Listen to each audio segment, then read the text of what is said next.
My mother always told me that patience was a virtue, especially when scrubbing toilets for billionaires. But, as the silk of the dress ripped under my fingers and the screech of a spoiled heiress pierced my eardrums, I realized something important. Virtue doesn't pay the rent, and patience just ran out. The Sim Empire Hotel VIP penthouse smelled like old money and fresh lemon polish. It was a scent I had grown to hate. I was on my knees, trying to dab a microscopic spot of red wine out of a dress that cost more than my brother's kidney medication for the next 5 years. "You stupid, clumsy creature," Chae-rin shrieked, her voice vibrating through the high ceilings of the suite. She snatched the fabric from my hands, her manicured nails digging into my wrist. "This is custom Dior. Do you have any idea who I am? Do you have any idea who my fiancé is?" I bit the inside of my cheek until I tasted copper. "Don't do it, Kamaria," I told myself. "Think of Leo. Think of the hospital bills. Just swallow it." "I apologize, Miss Chae-rin," I said, keeping my eyes lowered, staring at the plush white carpet. "I was told to spot clean it immediately to prevent staining. You were told to not be an idiot, and you failed at that too." She loomed over me. She smelled like heavy tuberose and entitlement. "Look at me when I'm speaking to you, trash." I slowly stood up. At 5'9", I towered over her, but she didn't seem to notice the difference in our stances. She didn't see the way I shifted my weight to the balls of my feet. She didn't know that 3 years ago, I wasn't wearing a maid's uniform. I was wearing wraps on my hands in a cage in the underground district. "I am looking at you," I said, my voice dead calm. That calm seemed to infuriate her more. Her face twisted into a snarl. "You look at me with respect. I am the future mistress of this empire." Her hand moved fast, but to me it looked like it was moving through water. I saw the slap coming a mile away. I could have dodged it. I could have caught her wrist and snapped it like a dry twig. But I didn't. I needed this job. So I let her hand connect. Smack. The sting was sharp across my cheekbone. My head turned to the side from the force of it. The room went silent, save for her heavy breathing. "That," she hissed, "will teach you your place." Something inside me snapped. It was a physical sensation, like a cable fraying and breaking in the center of my chest. The fear for my brother's bills vanished. The need for safety evaporated. All that was left was the fighter. I dropped the feather duster. It hit the floor with a soft thud. I turned back to face her. My eyes locked onto her chin. The button. "You shouldn't have done that," I whispered. Before she could process the change in my eyes, I pivoted my hips, drove power up through my legs, and unleashed a straight right cross. It was perfect mechanics. My knuckles connected squarely with her jaw. There was a sickening crack, and Chae-rin's eyes rolled back in her head instantly. She didn't just fall. She launched backward, crumpling onto the Italian leather sofa like a rag doll. Welcome, my fierce hearts and midnight dreamers. If you've been riding with me, you know we don't do boy meets girl here. We do predator meets the one woman dangerous enough to save him. We do the kind of chemistry that's mixed with gunpowder and bad decisions. And if you're new, buckle the hell up, because you're about to witness a collision between a struggling maid with nothing to lose and a mafia lord with everything to hide. This isn't just a romance. It's a war zone. Hit that like button before the first shot is fired. Subscribe because your obsession starts right now, and smash that notification bell, because in this world, silence gets you killed. Now, let's watch a billion-dollar empire crumble. Silence. Absolute, ringing silence. I stood there, my fist still hovering in the air, my chest heaving. The adrenaline was pumping through my veins like rocket fuel, hot and intoxicating. I looked at Chae-rin slumped on the couch. She was out cold. Then the crash came. The reality of what I had just done hit me harder than any punch I'd ever taken. Oh God. I just knocked out the fiancé of the most dangerous man in Seoul. I was fired. I was definitely fired. Actually, fired was optimistic. I was probably going to be arrested, or worse, disappeared. Yun-Tae wasn't just a CEO. The rumors in the staff break room said he ran the K-mob. He buried people for looking at him wrong. And I just laid out his future wife in his penthouse. I backed away, my hands shaking now as the adrenaline dumped. Okay, Kamaria. Move. Run. Don't run. The voice came from the shadows near the balcony door. It was deep, smooth, and colder than liquid nitrogen. I froze. I spun around, my hands coming up defensively by instinct. A man stepped out from the heavy velvet curtains. He was tall, impeccably dressed in a charcoal three-piece suit that cost more than my entire neighborhood. His hair was jet black, swept back from a face that was devastatingly handsome and utterly terrifying. His eyes were dark voids, showing zero emotion. Yun-Tae, the Ice King himself. He didn't look at me.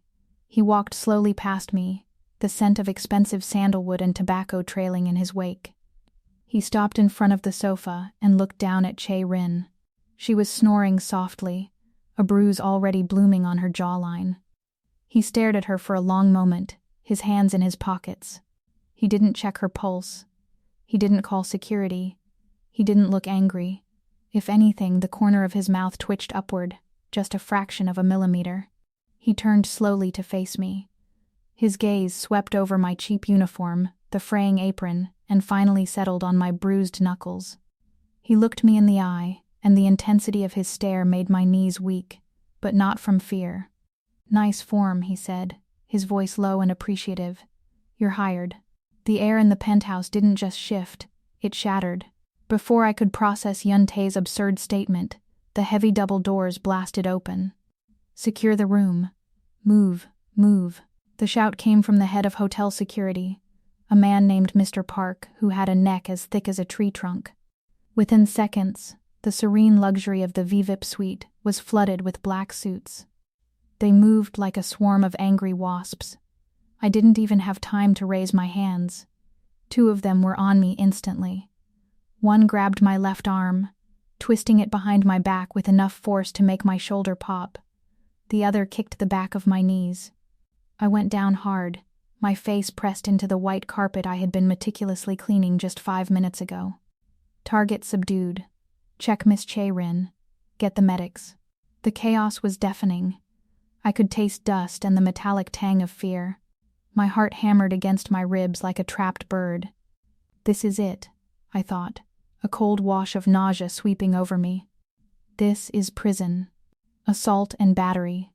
Grievous bodily harm against a member of the elite class.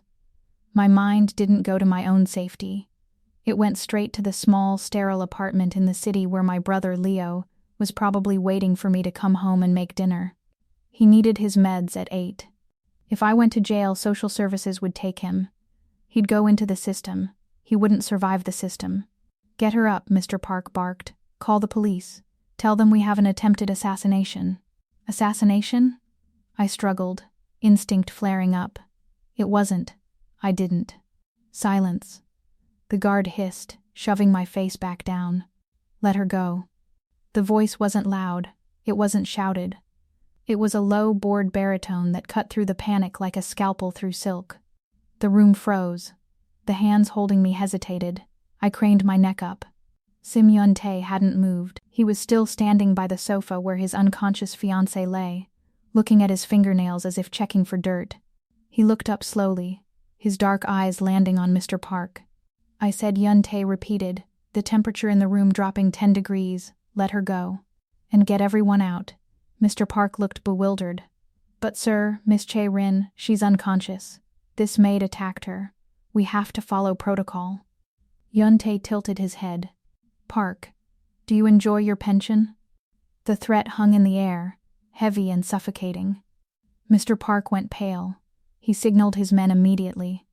The heavy hands released me, and I scrambled back, pulling my knees to my chest, trying to make myself small.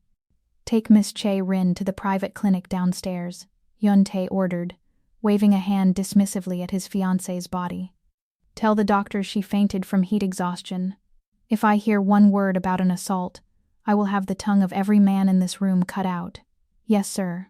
They moved fast. In under 60 seconds, Chae-rin was carried out on a stretcher. The guards filed out, and the heavy doors clicked shut. Silence returned. But this silence was worse. It was the silence of a cage with a predator inside. I stood up slowly, brushing off my apron. My hands were shaking, but I clenched them into fists to hide it. I was alone with the dragon of soul. Yun-Tae turned to me. He began to circle me, his footsteps silent on the carpet. He moved with a liquid grace that set my nerves on edge. He wasn't looking at my face, he was looking at my hands. "Give me your hand," he said. It wasn't a request. I hesitated. "Kamaria." He said my name. I didn't even know he knew it. "Hand." I held out my right hand. He took it. His skin was cool, his grip firm but surprisingly gentle. He turned my hand over, his thumb tracing the redness across my knuckles. He pressed down on the metacarpals, testing the bone structure. "No swelling," he murmured. "Perfect alignment. You didn't just hit her. You transferred kinetic energy through the target. You drove through the chin to rattle the brainstem." He looked up, his eyes locking onto mine. They were abyssal, devoid of light but burning with intelligence. Where does a cleaner at the Sim Empire Hotel learn to throw a knockout punch like that? My throat was dry. I watch a lot of movies, sir." The corner of his mouth twitched. A dry, humorless sound escaped him. A laugh, maybe. "Movies. Yes, sir. Action movies. Jackie Chan." He dropped my hand abruptly. "Don't lie to me. It insults my intelligence." He walked over to the minibar, poured a glass of amber liquid and took a sip. He didn't offer me any. "I've seen street brawlers. I've seen trained soldiers. You have the stance of the former and the precision of the latter. You've fought in the pits, haven't you?" I went cold. How could he know that? I had buried that life. I had burned the records. "I don't know what you're talking about," I lied, keeping my chin high. "I'm just a maid." "Just a maid," he echoed, swirling his drink. "Just a maid who assaulted the daughter of the Han group. Do you know what the penalty is for that? In this country, for someone like you?" He turned back to me, leaning against the mahogany bar. 10 years. Minimum. And that's if the police get to you. If her father gets to you first, well, they'll never find the body." I felt the blood drain from my face. "She slapped me first. It was self-defense." "It doesn't matter," he said softly. "She is a goddess in this city. You are invisible. Who will they believe? The heiress with the bruises, or the help?" "Why did you send the guards away then?" I asked, my voice trembling with suppressed rage. "If I'm so doomed, why am I not in handcuffs?" Yun-Tae pushed off the bar and walked toward me again, closing the distance until he was uncomfortably close. I could smell the expensive scotch on his breath and the crisp scent of starch from his shirt. "Because," he whispered, leaning down so his face was inches from mine, "that was the most beautiful thing I have seen in 5 years. I blinked, confused. "What?" "Chae-rin," he said, the name tasting like poison in his mouth. "I loathe her. Every screeching word that comes out of her mouth makes me want to burn this city to the ground. I am marrying her for a merger, Kamaria. A business transaction. I have spent months imagining doing exactly what you just did." He smirked, a dangerous wolfish expression. When her head snapped back, I felt a distinct sense of joy. I haven't felt joy in a long time. He reached into his suit jacket and pulled out a folded document. He tossed it onto the coffee table between us. "So, here is the situation. Option A. I call Mr. Park back in. You go to prison. Your brother, Leo, yes, I know about the sick brother, I own the hospital he goes to, ends up in a state-run facility." My heart stopped. He knew. He knew everything. "Or," he continued, "Option B. You sign that." I looked at the paper. It was a contract. "What is this?" "A transfer," Yun-Tae said. "I'm firing you from the hotel. You said I was hired. Not here. I don't want you cleaning up vomit in Suite 402. I want you at my private estate. The main house." He walked around me, his voice dropping to a murmur near my ear. "I need a personal maid. Someone who handles my quarters. My clothes. My messes. The staff at my house are terrified of me. They shake when they pour my tea. It's boring. He paused. "You're not afraid of me, are you, Kamaria?" "I'm terrified of you," I admitted, staring at the contract. "Good. Fear keeps you sharp. But you're not submissive. You have fire. I want that fire in my house." He tapped the paper. "Triple your current salary. Full medical coverage for your brother. In a private suite, not the charity ward. You live on the grounds. You answer only to me." It sounded like a dream. It sounded like a trap. "And if I say no?" "Then I pick up the phone," he said simply. "And the police will be here in 3 minutes." He checked his platinum watch. "You have 10 seconds to decide." I looked at the door, where freedom lay. Then I looked at the contract. Triple salary. Leo would be safe. Leo would live. But looking at Yun-Tae, standing there like a dark god bargaining for a soul, I knew the cost would be higher than money. 5 seconds, he counted. I grabbed the pen from the table. My hand shook, but I forced it to be steady. I signed my name. The ink looked black and permanent. Yun-Tae smiled. It didn't reach his eyes. "Smart girl," he said, taking the contract and sliding it back into his pocket. "Pack your things. The car is waiting downstairs." He turned to walk away, then paused at the balcony door. "Oh, and Kamaria?" "Yes, sir?" "You belong to the main house now," he said, his silhouette framed by the city lights. "And what belongs to the main house belongs to me. Don't ever forget that." The contract didn't say I was moving into a home. It should have said I was moving into a fortress. The drive to the Sim estate took an hour, winding up into the mountains that overlooked Seoul. When the black iron gates loomed out of the fog, I didn't see a welcoming committee.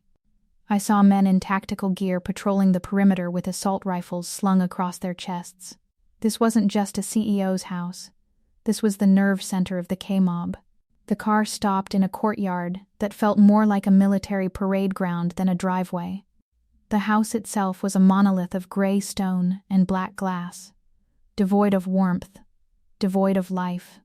It looked exactly like the man who owned it, cold, imposing, and beautiful in a terrifying way. I was met at the service entrance by Mrs. Choi, the head housekeeper. She was a small woman with hair pulled back so tight it pulled her eyelids up, giving her a permanent expression of surprise and disdain. She looked at me like I was something she had scraped off the bottom of her shoe. "So," she said, her voice dry as parchment, "you are the stray cat the master brought home. My name is Kamaria."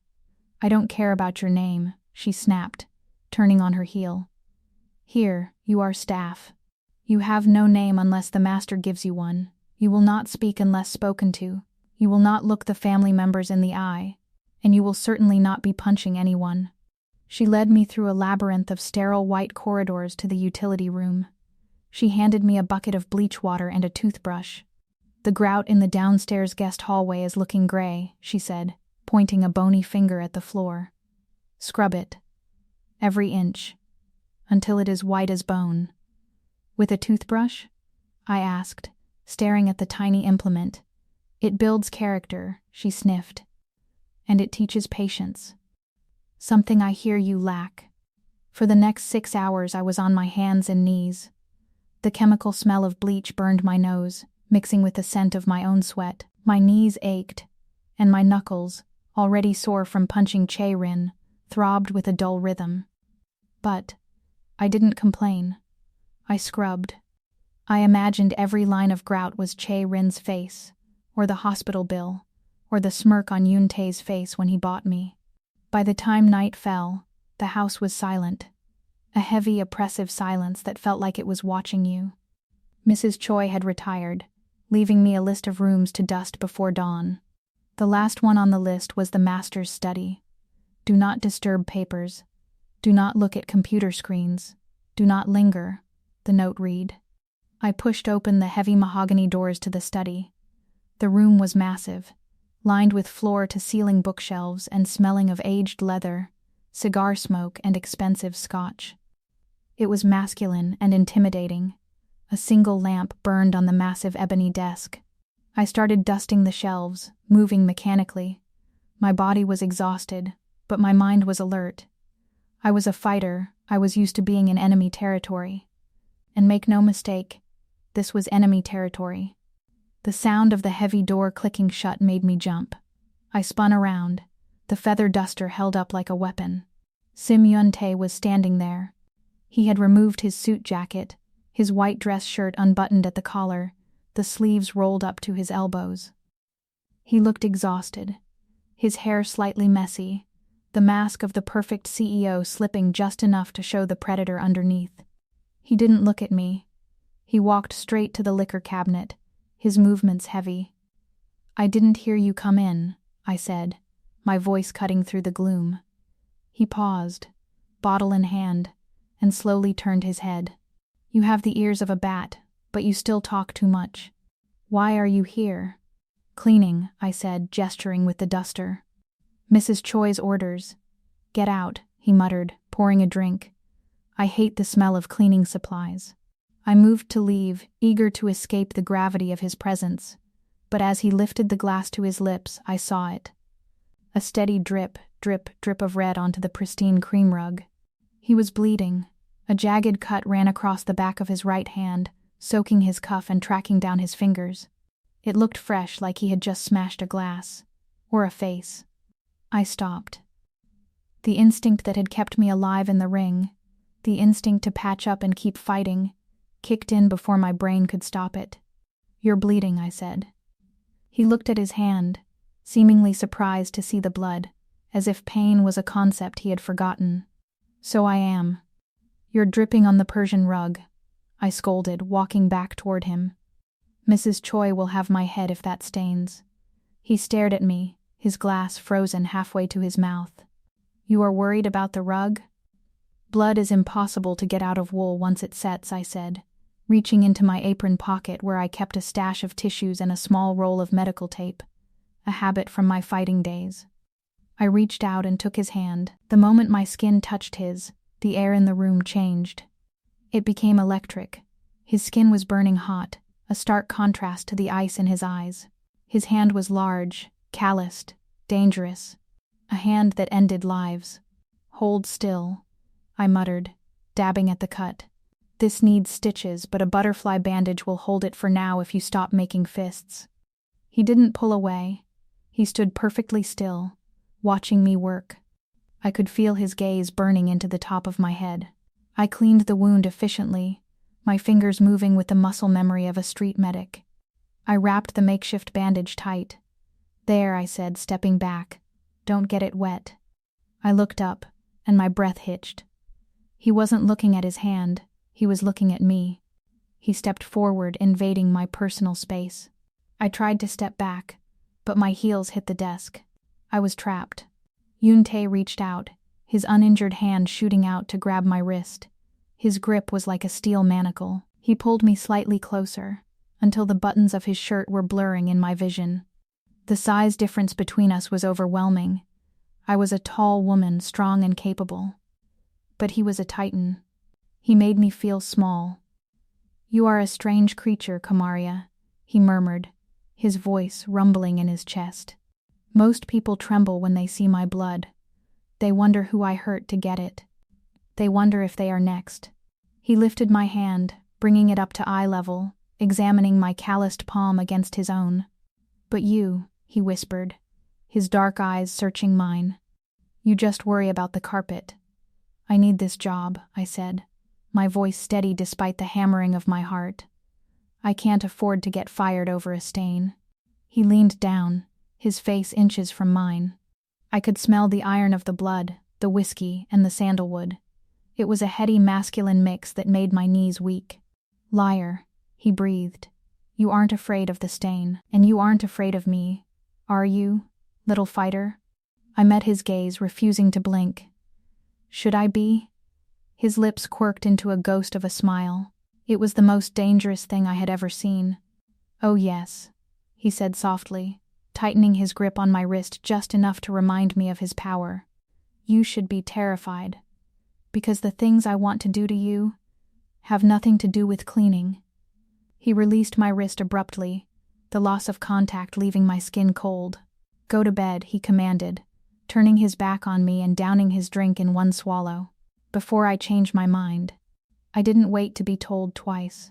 I fled the room, my heart racing, the sensation of his hand on my wrist burning like a brand. I was in the lion's den now. And the lion was hungry. The silence in the back of the armored Maybach was heavier than the steel plating in the doors. Rain hammered against the tinted glass, blurring the neon lights of Seoul into streaks of radioactive color. I sat on the edge of the heated leather seat, my hands folded in my lap, trying to make myself invisible. It wasn't working. "Pour," Yun-Tae commanded, not looking up from his tablet. He had dragged me along to a business meeting at a private club in Gangnam. Ostensibly, I was there to serve tea. In reality, I knew he was just bored and wanted a toy to torment. I reached for the crystal decanter on the center console. My hand was steady, but my nerves were fraying. Every time the car went over a bump, his knee brushed against mine. He didn't pull away. He let the contact linger, a silent reminder of the heat that had flared in his study the night before. "You're tense," he murmured, scrolling through a dossier. "You look like you're waiting for a bomb to go off." "I'm waiting for you to tell me why I'm really here," I said, pouring the water into a crystal glass. "You have a fleet of secretaries. You don't need a maid to open a water bottle." He chuckled, a dark, low sound. "Maybe I just like the view." He looked up then, his eyes locking onto mine. For a second, the predator was back, stripping away my uniform with a glance. He opened his mouth to speak. Crunch. The world didn't just spin, it disintegrated. A massive force slammed into the side of the SUV. The sound was like the earth splitting open, metal screaming against metal, glass shattering under impossible pressure. The heavy armored car was lifted off the ground like a toy, flipping once, twice, before crashing down onto its roof. I was thrown against the ceiling, the seatbelt cutting into my collarbone like a wire garrote. The airbags detonated, filling the cabin with white dust and the smell of chemical burns. My ears were ringing, a high-pitched whine that drowned out everything else. I hung upside down, disoriented, blood trickling into my eyes. "Move. Kamaria, move." The fighter brain woke up before the conscious brain did. I slapped the release buckle. I dropped to the roof of the car, which was now the floor, ignoring the flare of pain in my shoulder. I looked at Yun-Tae. He was slumped against the crushed door, unconscious. A jagged piece of the tablet screen was embedded in his thigh. He was alive, but he was a sitting duck. Then, I heard it. The sound that cuts through any ringing in the ears. Click-clack. Boots on wet pavement. The rhythmic crunch of broken glass. Check the target. Double tap. No witnesses. The voice came from outside. I froze. My eyes darted around the wreckage. No weapons. The driver was gone, either dead or dragged out. I was alone in a steel coffin with the King of Seoul, and the Reapers were knocking. A gloved hand grabbed the handle of the back door. The metal groaned as they used a crowbar to pry it open. I didn't scream. I didn't panic. I went cold. I scanned the debris. My hand landed on the heavy silver Mont Blanc pen that had flown out of Yun-Tae's pocket. It was solid metal. It would do. The door wrenched open. The rain poured in, cold and sharp. A man in a black tactical mask leaned in, a silenced pistol raised. He saw Yun-Tae first. He leveled the gun at the boss's head. He never saw me. I exploded from the shadows of the footwell. I didn't move like a maid. I moved like a viper striking from the grass. I drove the metal pen into the soft spot just under his jawline, angling it upward. He gurgled, a wet choking sound. His reflex was to grab his throat. The gun wavered. That was all I needed. I grabbed his wrist with my left hand, twisting it outward to break the grip, while my right elbow slammed into his temple. The gun fell. I caught it before it hit the roof floor. Smooth, fluid, lethal. I kicked him in the chest, sending him stumbling back out into the rain. I followed him out, sliding through the broken doorframe into the wet night. 2 more men were rounding the back of the truck that had hit us. They raised their weapons. I didn't think. I dropped into a crouch behind the twisted metal of the car door. I raised the stolen pistol. My grip was perfect, thumbs forward, support hand wrapped tight, breathing steady. Pop. Pop. 2 shots. 2 drops. The first man crumpled, a hole in his knee. The second dove for cover behind the truck, suppressing fire. The survivor screamed. Bullets sparked against the armored chassis of the Maybach near my head. I didn't flinch. I calculated the angle. I waited for the reload. "Get up," I hissed at myself. I turned back to the car. Yun-Tae was groaning, shifting. The cold rain was waking him up. He blinked, dazed, blood running down his forehead. "Kamaria?" he rasped. "We have to move," I said, my voice guttural. "Fuel line is ruptured. Can you walk?" He tried to move his leg and hissed in pain. Pinned. I holstered the gun in the waistband of my skirt, ruining the line of the uniform, not that I cared, and grabbed him under the arms. Adrenaline is a hell of a drug. I hauled him, a 6'2" wall of muscle, out of the wreckage. "On me," I ordered. "Keep your head down." I dragged him behind a concrete barrier on the side of the highway just as the gas tank of the SUV ignited. The explosion warmed my back, the shockwave ruffling my hair. We collapsed behind the concrete wall. I spun around, weapon back in my hand, scanning the darkness. The remaining assassin had fled at the explosion. We were clear for the moment. I checked the magazine. 3 rounds left. I kept the gun trained on the smoke, my finger resting on the frame, away from the trigger. Safety on, but ready. Heavy breathing filled the silence between us. I wiped the rain and blood from my eyes and looked down. Yun-Tae was sitting against the barrier, his expensive suit ruined, his face a mask of blood and soot. But he wasn't looking at the burning car. He wasn't looking at his wound. He was looking at me. He was staring at the way I held the gun. He was staring at the stance of my legs, wide, grounded, ready to spring. He was looking at the dead man by the car door with a pen sticking out of his neck. The dazed look was gone from his eyes. It was replaced by a terrifying clarity. He looked at the gun in my hand, then up to my face. His eyes narrowed, analyzing, calculating. He saw the lack of fear. He saw the professional grip. He saw the killer. "You," he whispered, his voice cutting through the sound of the rain. "You aren't a maid." The sirens began to wail in the distance. Blue and red lights flashed against the wet pavement. Security was coming. I looked down at the gun in my hand. The weight of it felt familiar, comforting, and damning. I lowered the weapon, engaging the safety with a practiced click. My heart sank into my stomach, heavier than lead. I didn't just save his life, I realized, the cold dread washing over me deeper than the rain. I just signed my death warrant. I met his gaze. There was no gratitude in his eyes, only a sharp, predatory curiosity. He had found the anomaly in his house. He knows, I thought. He knows I'm a weapon. And weapons don't get to quit. "No," I said softly, staring back at the monster I had just saved. "I'm not." The safe house was a glass box in the sky, perched on top of a nondescript office tower in the city center. It didn't look like a home. It looked like a waiting room for purgatory, all brushed steel, black leather, and cold ambient lighting. We stumbled in, dripping wet, leaving a trail of rainwater, soot, and blood on the polished concrete floor.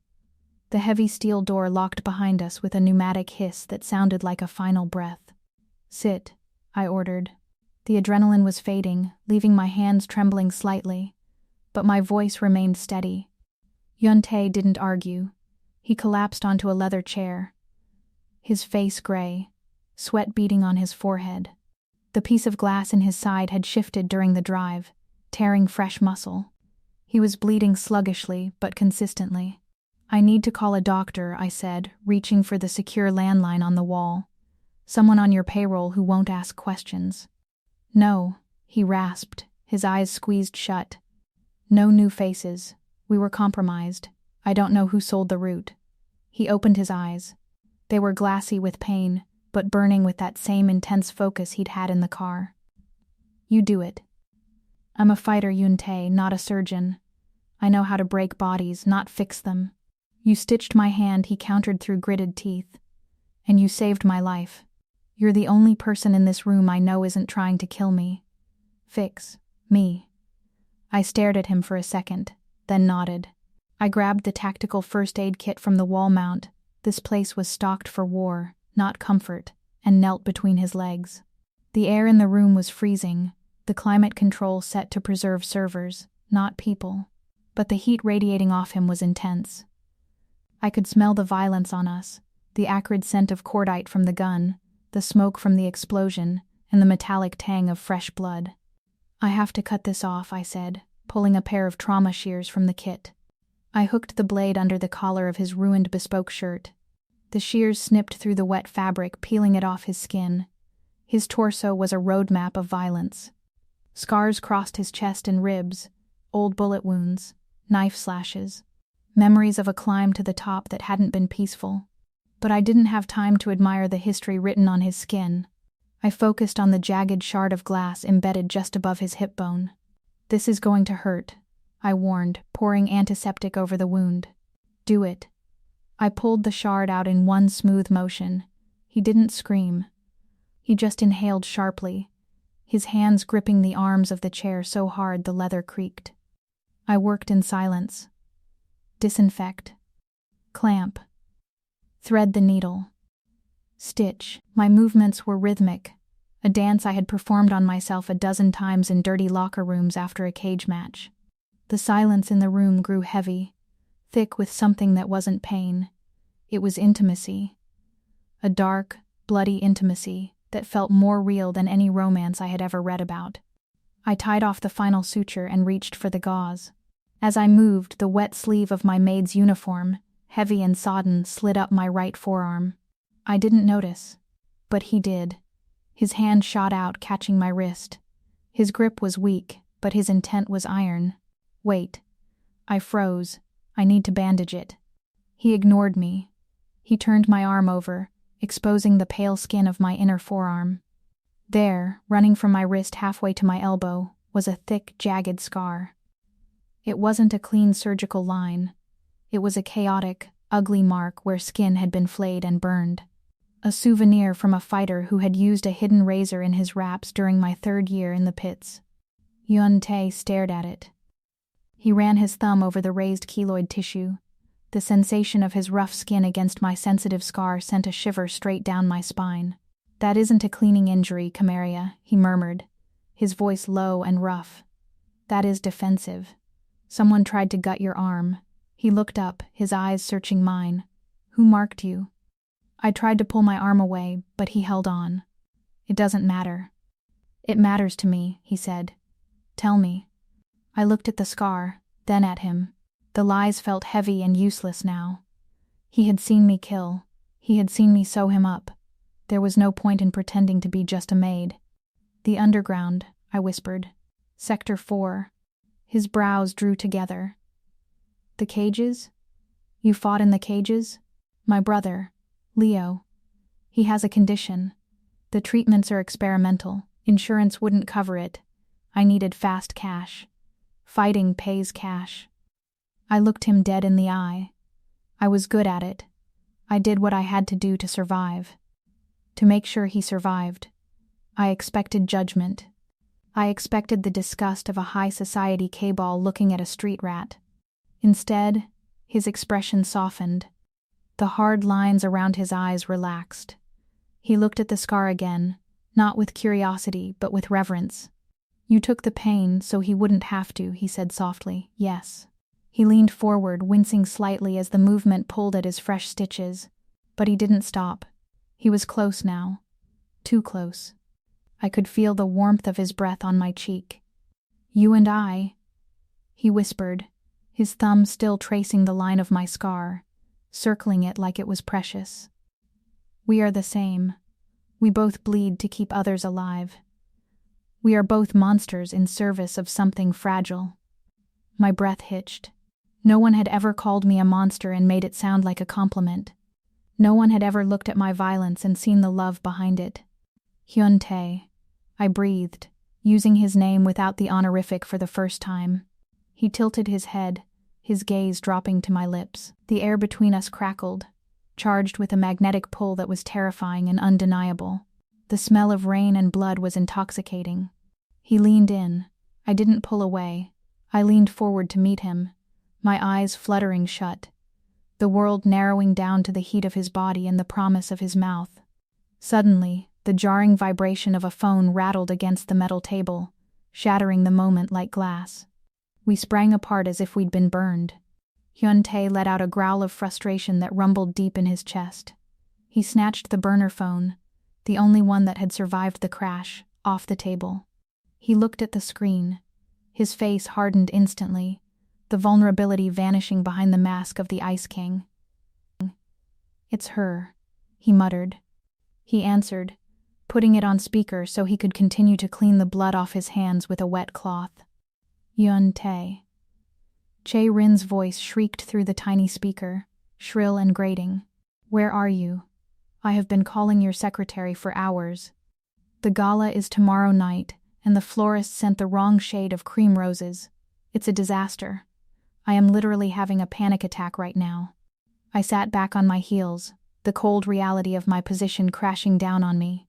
While we were bleeding in a safe house, surviving assassination attempts, she was crying about roses. Yun-Tae looked at me. He didn't look at the phone. He looked right at me, his eyes dark with a promise that had nothing to do with flowers.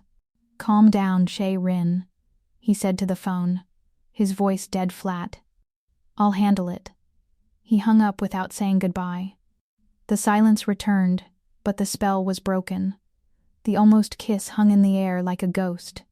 But as he stood up, testing his stitched side, I knew one thing for certain. The line between master and maid hadn't just been crossed. It had been erased, and we were both in dangerous territory now. The dress was a joke, a cruel, vindictive joke made of cheap black satin and white lace.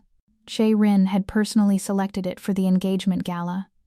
It wasn't the standard housekeeping uniform. It was a costume, something you'd see in a sordid role-play club, not the grand ballroom of the Sim Empire Hotel. The skirt barely covered my thighs, and the neckline plunged low enough to make me check my reflection 3 times to ensure I wasn't exposed. "Perfect," Chae-rin had sneered in the dressing room, her eyes glinting with malice. "You have such a healthy physique. We should show the guests what kind of stock we keep in the servants' quarters. Now, go serve the champagne. And smile, Kamaria. You're part of the decor." I stood before the mirror, smoothing the fabric over my hips. I felt naked. I felt ridiculous. But then I looked at my eyes in the glass. They were the same eyes that had stared down 200-pound men across a blood-stained canvas. "It's just a costume," I told myself. "This is just a round. Keep your guard up. Don't let her see you bleed." I walked out of the service corridors and into the ballroom with my head held high, my posture perfect. I didn't tug at the hem. I didn't cross my arms. I wore that scrap of fabric like it was a suit of armor. The ballroom was a sea of diamonds and hypocrisy. The air smelled of heavy lilies, thousands of them, masking the scent of greed. A string quartet played something soft and inoffensive in the corner. Men in tuxedos made deals that would bankrupt countries, and women in couture gowns sharpened their verbal knives. I moved through the crowd with a silver tray of crystal flutes. I was invisible, yet hyper-visible. I felt the eyes of the men dragging over my exposed legs. I heard the whispers of the women, their fans snapping shut like trapdoors. "Is that the maid? Look at that dress. Tactless." I heard the Sim family is cutting costs. Hiring from the red light district now? I kept my face blank, a mask of professional indifference. Pour. Offer. Move. Then, the atmosphere in the room shifted. It was a subtle change in air pressure, a sudden hush that rippled from the grand double doors. Sim Yun-Tae had arrived. He stood at the top of the marble staircase, looking like a dark god descending to judge the mortals. He wore a tuxedo that fit his broad shoulders like a second skin, midnight blue velvet that absorbed the light. He looked impeccable, though I knew that underneath the crisp white shirt, his side was stitched together with thread and pain. He scanned the room, his expression bored, bordering on hostile. Chae-rin rushed to his side, clutching his arm, a vision in white silk that looked innocent and cost a fortune. She whispered something in his ear, pointing a manicured finger toward the bar. Yun-Tae's eyes followed her finger. They landed on me, From across the room, I felt the impact of his gaze like a physical blow. He froze. His eyes swept down my body, taking in the short skirt, the tight bodice, the sheer disrespect of the uniform. I saw his jaw tighten. I saw his hands clench into fists at his sides. It wasn't disgust I saw in his eyes. It was a terrifying mixture of fury, directed at Chae-rin, and a dark possessive hunger that made my skin prickle. I looked away, turning to offer a glass to a group of businessmen near the orchestra. "Well, hello there," a slurpy voice said. I found myself blocked by a man with a red face and a suit that strained at the buttons. Mr. Kang, a minor investor with a major reputation for hands. "Champagne, sir?" I asked, extending the tray. "I'd rather have a taste of something else," he leered, his gaze dropping to my chest. He reached out, his sweaty hand clamping around my upper arm. "What time do you get off, sweetheart?" "I have a room upstairs. I am on duty, sir," I said, my voice cold. "Please let go. Don't be shy," he laughed, his grip tightening. He pulled me closer, sloshing champagne onto the floor. "I can pay better than Sim does." The fighter in me woke up. I didn't pull away, that's what prey does. I stepped in. I shifted the tray to my left hand. With my right, I reached over and grabbed his index finger. I didn't look like I was doing anything violent. To an observer, it might have looked like I was gently removing his hand. But I applied pressure to the joint, twisting it back against the fulcrum. "Sir," I whispered, leaning in so only he could hear. "If you don't remove your hand in 1 second, I will snap this finger backward until it touches your wrist." Mr. Kang's eyes bulged. He gasped, pain shooting up his arm. He tried to pull back, but I had him. "Let go of her." The voice was low, but it cut through the noise of the party like a thunderclap. Mr. Kang froze. I released him instantly, stepping back into the role of the demure server. Yun-Tae was standing there. He hadn't just walked over, he had materialized. He loomed over Mr. Kang, radiating a cold, lethal energy. Chae-rin was trailing behind him, looking confused. "Mr. Sim," Kang stammered, cradling his hand. Your help assaulted me, thwack." Yun-Tae didn't let him finish. He drove a fist into Mr. Kang's stomach. It wasn't a wild swing. It was a precise, controlled blow meant to incapacitate. Mr. Kang folded in half with a wheeze, dropping to his knees, gasping for air like a fish on a dock. The music stopped. The chatter died. Every eye in the ballroom turned to us. "Yun-Tae," Chae-rin shrieked, clutching her pearls. "What are you doing?" "That's Mr. Kang."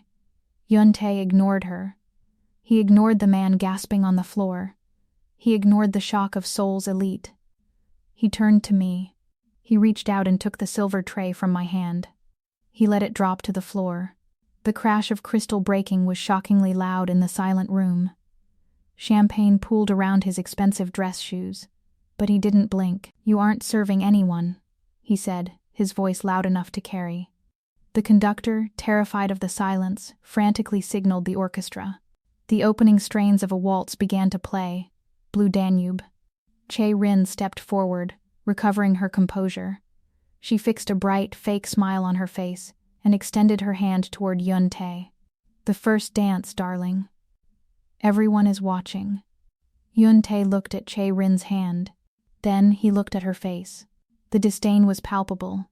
He walked right past her. A collective gasp went through the room. He stopped in front of me. I stood there in my degrading little maid costume, surrounded by broken glass.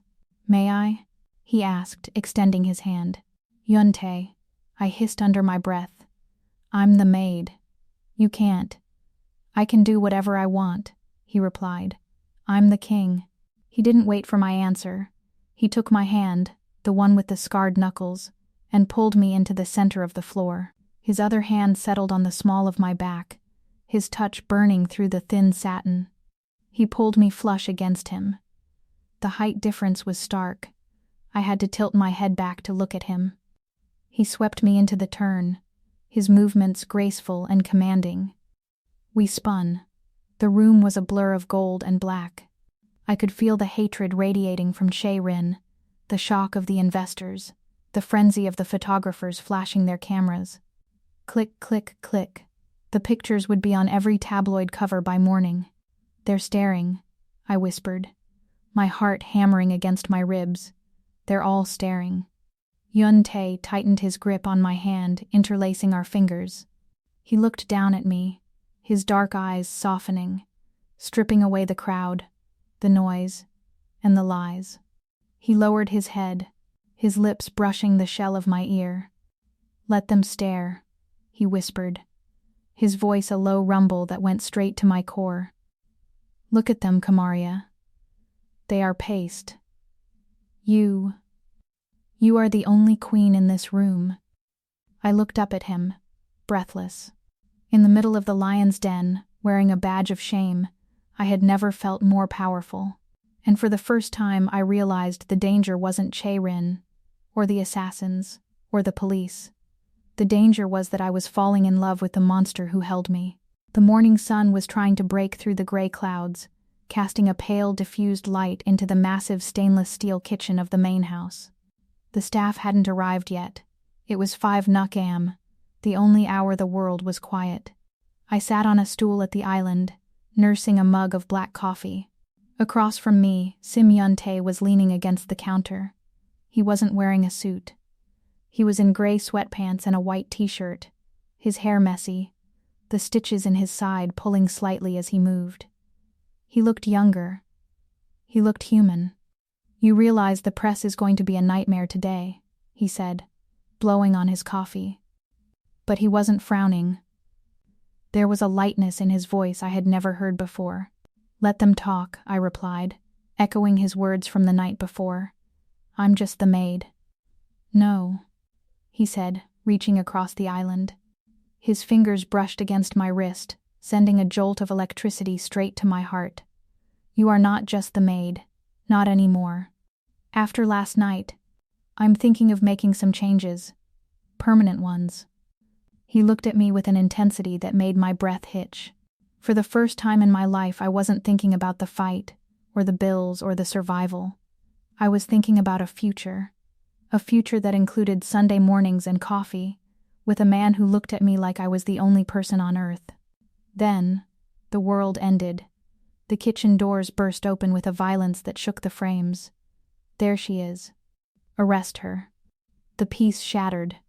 Chae-rin marched in, her heels clicking like gunshots on the tile. Behind her were 4 uniformed police officers, and Mr. Park, the head of security, who looked grim. Yun-Tae straightened instantly, the domestic warmth vanishing behind a mask of ice. "What is the meaning of this, Chae-rin? If you are throwing another tantrum about flowers—" "This isn't about flowers, darling," Chae-rin hissed, her eyes gleaming with a triumph that turned my stomach. "It's about the viper you let into our house. The criminal." She slammed a manila folder onto the island. Photographs slid out, fanning across the granite. My heart stopped. They were mugshots. Kamaria Reynolds. Assault with a deadly weapon. Illegal gambling. Aggravated battery. They were from 5 years ago, from the bad days, before I got clean for Leo. I did a little digging. Chae-rin sneered. "Your hero isn't a maid. She's a street thug with a rap sheet a mile long. She's been to jail, Yun-Tae. She's violent. She's dangerous."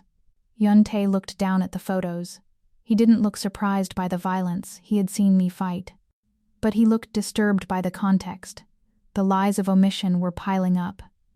"I told you," I said, my voice steady but hollow. "I fought to survive.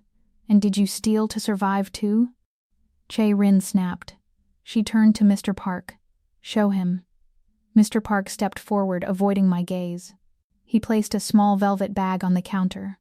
"We found this in her locker, sir, hidden inside her street clothes." He opened the bag. Inside lay a delicate platinum watch encrusted with sapphires. Yun-Tae went still. The air in the kitchen dropped to absolute zero. It was his mother's watch, the only thing he had left of her. He kept it in a safe in his bedroom, a safe only he and his personal maid had access to. "I didn't take that," I said immediately. "Yun-Tae, you know I didn't." Yun-Tae looked at the watch, then at me. His eyes were wide, searching. The trust we had built was fragile, new. And now, it was being hammered by evidence. It was in her bag, Chae-rin insisted. "Officer, cuff her." One of the policemen stepped forward, reaching for his belt. "Wait," Yun-Tae commanded. He was staring at me. "Kamaria, tell me you didn't touch it. Tell me this is a mistake." He wanted to believe me. I saw the desperation in his eyes. He was begging me to give him a reason to burn the world down for me. Chae-rin stepped close to me, under the pretense of blocking my path.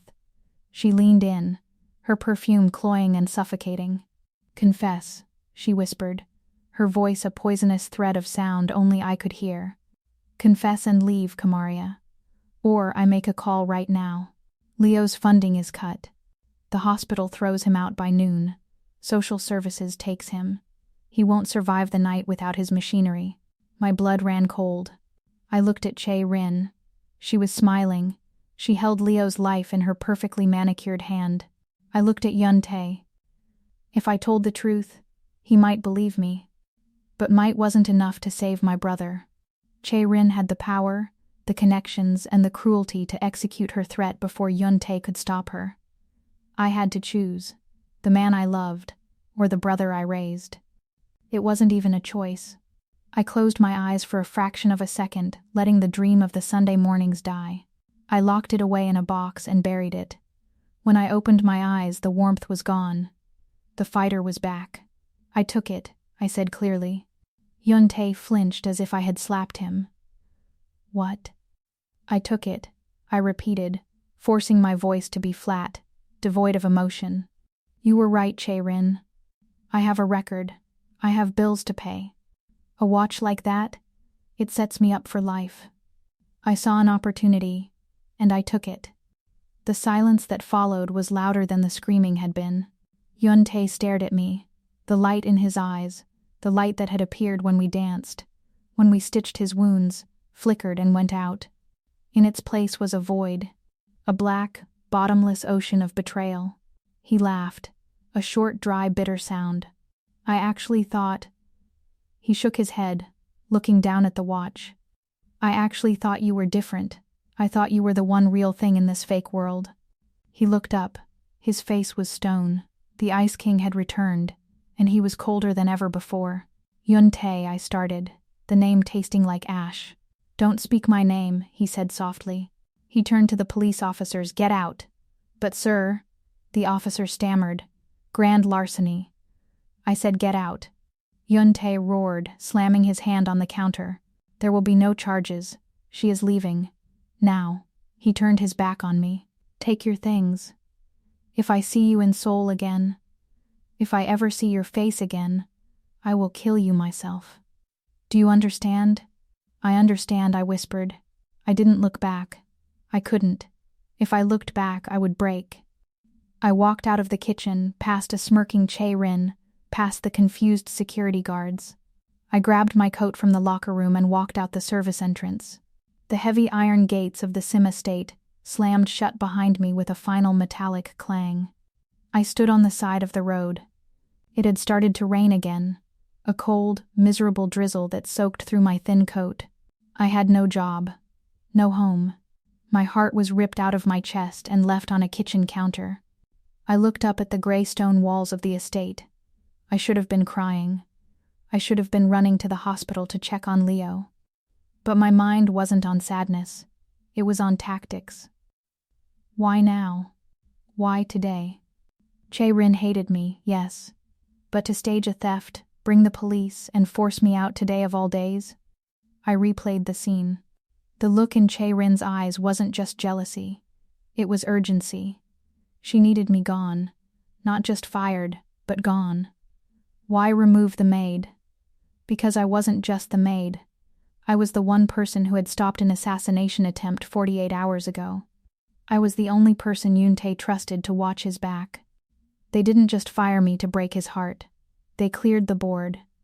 They removed the rook so they could take the king. They're going to kill him, I realized, the words spoken aloud to the empty street. She got me out so the assassins could get in. I wiped the rain from my face. My hand wasn't shaking anymore. I wasn't going to the hospital. And I wasn't leaving Seoul. Yun-Tae had exiled me. He hated me. He wanted me dead. But he was mine. And God help anyone who tried to touch what was mine. I turned my collar up against the wind and started walking. Not away from the danger, but into the shadows. The maid was gone. The hunter was awake. 3 days. 72 hours of silence. The Sim estate was usually quiet, a tomb of marble and glass. But this was different. This was the silence of a held breath before a scream. I hadn't left the study. The curtains were drawn, blocking out the Seoul skyline. The air was thick, with the smell of stale whiskey and unreleased violence. I sat in the leather armchair, staring at the empty spot on the rug where she had stitched my hand. I took it. I needed the money. Her voice played on a loop in my head. It was flat. Dead. It was a lie. I knew liars. I was raised by them.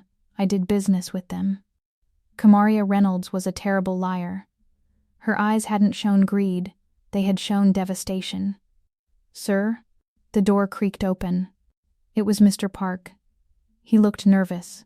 "Miss Chae-rin is asking for you. She says the wedding planners are here." "Tell them to leave," I said, my voice a gravelly rasp. "And tell her if she comes in here she'll regret it." Mr. Park hesitated. "Sir, there is one other thing." The hospital called. Regarding the Reynolds boy. I froze. The glass in my hand paused halfway to my mouth. "Leo?" "Yes." The administrator was confused. He said the transfer order to the state orphanage was cancelled 3 days ago, but the payment for the private suite came from the Han Family Trust. Miss Chae-rin's personal account. The glass shattered in my hand, shards dug into my palm, but I didn't feel it. The fog in my brain cleared instantly. The pieces slammed together with the force of a train wreck. Chae-rin paid for the brother. The brother was supposed to be transferred to an orphanage. Kamaria confessed, and left on the exact same day. "She didn't steal anything," I whispered, the rage rising in my chest like a tidal wave. "She didn't take the money. She took the fall." I stood up, the whiskey bottle overturning on the table. "Where is she?" "Who, sir?" "Chae-rin. In the East Wing, sir." I didn't walk. I hunted. I moved through the corridors of my house like a storm front. Maids scattered as I passed. I kicked open the double doors to Chae-rin's suite. She was sitting at her vanity, trying on diamond earrings. She spun around, a smile plastering onto her face. "Yun-Tae. Finally, you're out of that." I crossed the room in 2 strides. I grabbed her by the shoulders and slammed her back against the vanity mirror. Perfume bottles and makeup crashed to the floor. "Yun-Tae," she shrieked, genuine fear in her eyes. "You're hurting me. You held a sick boy hostage," I snarled, my face inches from hers. "You threatened to kill her brother to get her out of this house. I don't know what you're talking about. Don't lie to me." I roared, the sound shaking the walls. "I saw the bank transfer. Chae-rin. You paid the hospital the day she left. You bought her confession." She trembled, her defiance crumbling under the sheer weight of my fury. Tears welled up in her eyes, crocodile tears. But the fear was real. She was trash. Chae-rin cried. She was a street rat. You were looking at her like she mattered. I had to get rid of her. I did it for us. I released her with a shove of disgust. She slumped onto the floor, sobbing. "There is no us," I said, my voice deadly cold. "The engagement is over. The merger is dead. And if anything happens to Kamaria, I will dismantle your father's company brick by brick and bury you under the rubble." I turned on my heel and stormed out, pulling my phone from my pocket. "Park," I yelled into the receiver. "Mobilize everyone. Sector 1 through 8. I want every contact, every informant, every street soldier looking for her. We're looking, boss. But Seoul is big." "I don't care," I said, walking out into the rain without a coat. "Turn this city upside down. Find her." Miles away, in the dark underbelly of the city known as Sector 4, the air tasted like copper and vomit. It was a basement fight club beneath a meatpacking plant, 3 levels down from polite society. The crowd was a wall of noise, screaming, betting, cursing. I stood in the center of the chain-link cage. My maid's uniform was gone. I was wearing black cargo pants, a sports bra, and hand wraps that were already gray with dirt. Across from me stood the butcher, a man who weighed 240 pounds and smelled like rotting meat. Fight. The referee screamed. The butcher charged. He swung a fist the size of a ham. I didn't dodge. I didn't want to dodge. I wanted to feel the impact. I slipped inside his guard and took the hit on my shoulder. Pain exploded, sharp and clarifying. It felt good. It drowned out the image of Yun-Tae's face when I told him I was a thief. I roared, channeling 3 days of heartbreak into violence. I drove a knee into the butcher's stomach, doubling him over. I grabbed his head, slammed it into the cage mesh, and spun around to deliver a spinning back kick to his ribs. With a sickening crack, he went down. The crowd went wild. I stood over him, chest heaving, sweat dripping into my eyes. I wasn't fighting for glory. I was fighting for the envelope of cash the bookie was holding. I needed guns. I needed a burner phone. I needed to find out who had ordered the hit on Yun-Tae. Winner. The Black Pearl. I spit blood onto the concrete mat and climbed out of the cage. I snatched the envelope from the bookie without a word. "You're fighting angry tonight, Pearl," the bookie muttered, counting out the bills. "Careful. Anger makes you sloppy." "Anger keeps me awake," I snapped. I shoved the cash into my bra and pushed through the crowd toward the exit. I needed fresh air. My head was spinning. I stepped out into the alleyway behind the plant. It was raining, naturally. It always seemed to rain in this city when my life was falling apart. I leaned against the brick wall, closing my eyes for a second. "Yun-Tae, I'm sorry." I pushed off the wall to head toward the safe house I had rented, a roach-infested closet compared to the Sim estate. But then, the hair on the back of my neck stood up. The instinct that had saved us in the car flared to life. I stopped. The alley was empty, just trash cans and shadows. But the silence was wrong. The rats had stopped skittering. I slowly turned my head, checking the reflection in a puddle. 2 men were standing at the mouth of the alley. They weren't watching the fights. They were wearing high-end rain gear. They held their hands inside their jackets. I recognized the stance. I recognized the silhouette. They were the ones from the highway. The ones who had failed to kill Yun-Tae. Chae-rin hadn't just exiled me. She had tied up the loose ends. "End of the line, Maid," one of them called out, his voice distorted by the rain. They drew their weapons, silenced pistols. I looked at the empty alley behind me. Dead end. I looked at my hands, wrapped in cloth. No weapon. I smiled. It was a terrifying, feral smile. "Come and get it," I whispered. I dropped into a stance. The hunt was over. The war had begun. 2 men. 2 guns. 1 dead end. The math wasn't in my favor. The alley was narrow, a throat of brick and mortar choking on the deluge of rain. The only light came from a flickering street lamp that buzzed like a dying insect. The 2 assassins moved with the synchronized stalking steps of professionals. They didn't run, they glided, closing the distance to ensure they wouldn't miss. "Make it easy on yourself," the one on the left said, raising his silenced pistol. "Kneel." "I don't kneel," I spat, rain running into my mouth. "Not for men like you." He fired. Pfft. The sound was pathetic, but the result wasn't. I threw myself to the right, crashing into a stack of metal trash cans. The bullet sparked against the brick wall right where my head had been a millisecond before. A second shot tore through the sleeve of my coat, grazing my bicep. Fire laced up my arm, hot and sharp against the cold rain. Get her. I didn't wait for them to adjust their aim.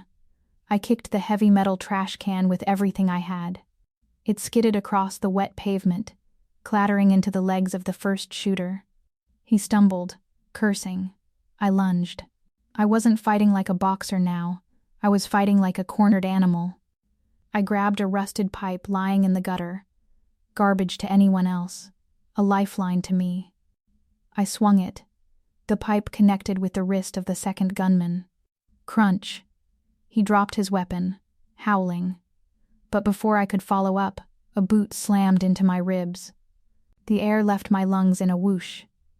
I hit the wet asphalt hard, tasting oil and grit. The first man, the one I'd tripped, was back up. He loomed over me, aiming the barrel of his gun right between my eyes. His finger tightened on the trigger. Goodbye, Maid. I braced myself for the darkness. Then, the world turned white. High-beam headlights flooded the alley, blindingly bright, turning the rain into a curtain of diamonds. The roar of an engine, a guttural 12-cylinder scream, tore through the silence. The assassin turned, shielding his eyes. He didn't have time to move. A black sedan, sleek and massive as a tank, smashed into him. It wasn't a tap, it was a collision. The assassin was thrown onto the hood, then rolled off into a heap of garbage bags, unconscious before he hit the ground. The car screeched to a halt, the tires smoking on the wet pavement. The driver's door flew open. Yun-Tae stepped out. He wasn't wearing a raincoat. He wasn't surrounded by his security detail. He was alone. He looked like a wraith, his hair plastered to his forehead, his eyes burning with a rage that made the assassins look like children. He ripped off his soaked suit jacket and threw it into the mud. He began to roll up the sleeves of his white shirt, revealing the fresh bandages on his forearms. He pointed at the remaining assassin, the one with the broken wrist who was scrambling for his dropped gun with his left hand. You touched her. The assassin panicked. He raised his gun left-handed. Yun-Tae, move. I screamed, scrambling to my feet. Yun-Tae didn't flinch. He walked straight into the line of fire. As the man fired, Yun-Tae sidestepped with terrifying speed, closing the distance. He grabbed the assassin's gun arm, twisting it violently until the man shrieked. Yun-Tae drove a knee into the man's solar plexus, then an elbow to the back of the neck. The man dropped like a stone. But the first assassin, the one hit by the car, was groaning. He was tough. He was crawling toward his weapon. Behind you, I yelled. I didn't wait for Yun-Tae. I sprinted past him, sliding on my knees across the slick concrete. I grabbed the discarded pistol from the puddle just as the assassin raised his own. I didn't hesitate. I pistol whipped him across the temple. He went limp. I stayed in the crouch, chest heaving, scanning the darkness for more threats. Clear, I gasped, the word tearing at my throat. Silence returned to the alley, heavier than before. The only sound was the idling engine of the car and our ragged breathing. I stood up slowly, my legs shaking. My arm was bleeding, staining the wet fabric of my shirt dark red. I wiped the rain from my eyes and looked at him. Yun-Tae was standing 5 feet away. He was soaked to the bone, his expensive shirt clinging to his chest, his knuckles bruised. He looked wild. He looked magnificent. He closed the distance between us in 2 long strides. He didn't ask if I was okay. He grabbed my shoulders, his grip bruising, shaking me slightly. You lied to me, he shouted, his voice cracking. It wasn't anger, it was terror masked as fury. You looked me in the eye and you lied. I had to. I shouted back, pushing against his chest. Chae-rin knew about Leo. She paid for his hospital bed. She was going to throw him on the street. You should have told me. I couldn't risk it. You didn't trust me yet. You were still protecting her. I was never protecting her. He roared, pulling me closer. I was waiting for you. I was waiting for you to trust me enough to let me handle it. He looked at the blood on my arm, and his face crumbled. The rage vanished, replaced by a raw, agonizing pain. His thumbs traced the line of my jaw, tipping my head back so I had to look at him. You took the fall, he whispered, his voice rough. You destroyed your own life to save your brother. And you left me to think you were a thief. I protected what was mine, I said, my voice trembling. That's what fighters do, Yun-Tae. We bleed, so the people we love don't have to. He stared at me, the rain dripping from his lashes onto his cheeks. The look in his eyes changed. It shifted from pain to a hunger so intense it made my knees weak. You protected what was yours, he repeated softly. Yes. Then you failed, he breathed. What? Because you left me, he said. And you are mine. He didn't give me time to argue. He didn't give me time to breathe. He crashed his mouth onto mine. It wasn't a gentle kiss. It was a collision. It was desperate and messy and violent. It tasted of rain, and metallic blood, and salt.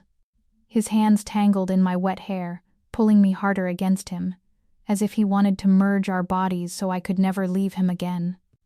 I made a sound in the back of my throat, a sob or a moan I couldn't tell, and wrapped my arms around his neck, pulling him down to me. The heat of his body was searing against the cold rain. For a moment, the alley disappeared. The assassins disappeared. There was only the storm, and the man who had driven into it to find me. He broke the kiss, resting his forehead against mine, both of us gasping for air. Never again, he growled against my lips. You never leave the house without me again. You never fight alone again. I looked up at him, seeing the fierce possession in his dark eyes. I was battered, bleeding, and exhausted. But for the first time in 5 years, I wasn't fighting for survival. I was fighting for a life. Okay, I whispered. He kissed me again, softer this time, a promise sealed in the rain. Then he pulled back, looking over my shoulder at the unconscious men. Get in the car, the king commanded, his voice cold as steel once more. We have a wedding to cancel. 6 months later, the Sim estate didn't look like a fortress built to withstand a siege anymore. Now, it looked like a home. It was the height of cherry blossom season. The gray stone walls, once imposing and cold, were softened by the drifting pink petals that swirled through the air like confetti. The floor-to-ceiling windows, usually sealed shut against the world, were thrown wide open, letting the warm spring breeze carry the scent of sweet earth and blooming jasmine into the master suite. I stood on the balcony, leaning against the warm railing. I wasn't wearing a scratchy black uniform anymore, nor the blood-stained wraps of the underground. I was dressed in cream silk that flowed around my legs, soft and elegant. Laughter drifted up from the lower terrace. I looked down to see Leo, my brother, sitting in a plush sun lounger. He wasn't the pale, sickly ghost of last winter. He was tan, healthy, and currently shouting in victory as he thrashed Mr. Park, the terrifying head of security at a video game. Mr. Park actually groaned, handing over a wad of cash to the grinning teenager. They were safe. We were safe. The threats that had plagued us were gone. The Han group had dissolved into nothingness. Yun-Tae had dismantled Chae-rin's family legacy piece by piece, buying out their assets for pennies on the dollar. She was no longer a rival. She was a ghost story we didn't bother telling anymore. You're smiling. I didn't flinch. I felt strong arms wrap around my waist from behind, pulling me back against a solid chest. Yun-Tae rested his chin on my shoulder. He wasn't wearing his armor, the 3-piece suit. He was in a white linen shirt, sleeves rolled up, looking relaxed in a way I hadn't thought possible for the King of Seoul. I'm watching Leo hustle your head of security, I said, leaning into him. Park lets him win, Yun-Tae murmured, pressing a kiss to the side of my neck. Mostly. He moved his hand, slipping a small velvet box into my palm. I opened it. Inside sat a massive yellow diamond, radiant and bright as the sun above us. It was heavy, flawless, and permanent. It represents the dawn, he whispered, a new day. He turned me in his arms so I was facing him. The tension lines that used to define his face were gone, replaced by a warmth that was reserved solely for me. Do you miss it? He asked softly, his thumb brushing my cheek. The noise? The adrenaline? The fight? I looked at the ring, then down at the garden where my brother was laughing, and finally back at the man who had burned the world down to keep me safe. No, I whispered, resting my hand on his chest. I found a better battle to win. Yun-Tae grinned, that rare boyish smile that made my heart stutter. Good, he murmured against my lips. Because you knocked me out the first day we met, Kamaria. I never woke up,